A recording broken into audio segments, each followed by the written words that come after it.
Vain December na som pathum ni kan no birthday niya ai arbok ti vel hewan do surprise don ni tuitlem ne kan chum photanga soup kan siam nga langa te chuan atakahi KFC angin kan siam chho don ni kukara hian kan phitir photang hi min siam pui tu tur ani litil chona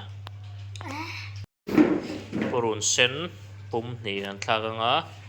purun var kan thlak bokanga ti chuan an thur kan thlakanga tomato kan thlak bok don ni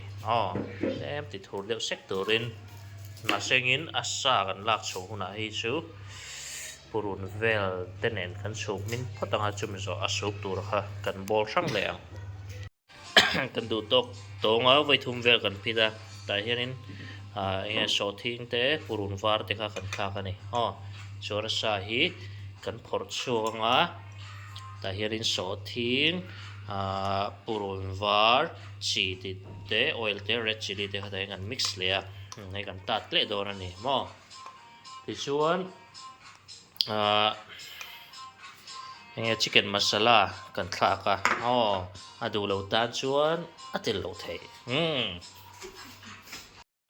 asa zonga kan la chhuaka pian hi asup turin akina kan bol tha leang enge moni kan thak leang chuan hi tlem kan zai ka nga chung vela khuanin heng vela hi kan tat lut dor ani tui khopang KFC han order mai tur te kan omna muna tang hianin om si lawa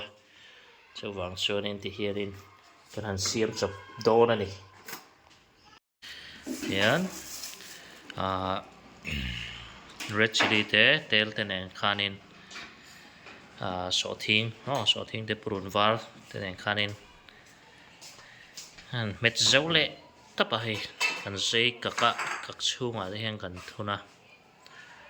chuan ti KFC tu tur maida le artui le cornflour tlem kan nei a heng ho hi han chalai ve lenga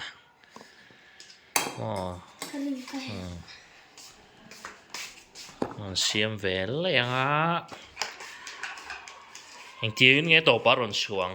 kan do clear zel don ne lo kang ta ser mai ni ngan chia là gì chị chấu lên khóc to này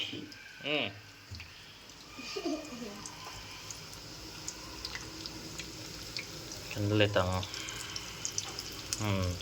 tuy viêu tủ rằng ai ăn tuy lâu thấy đâu tuy lâu thì lâu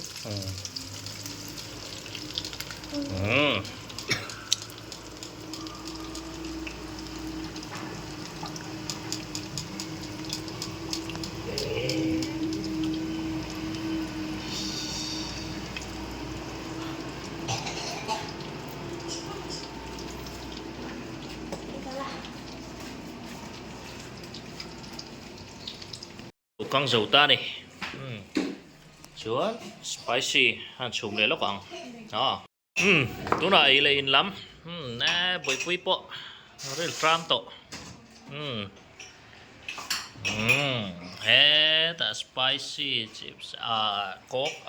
ngoro asup kan siam kan lat hi lo tat mai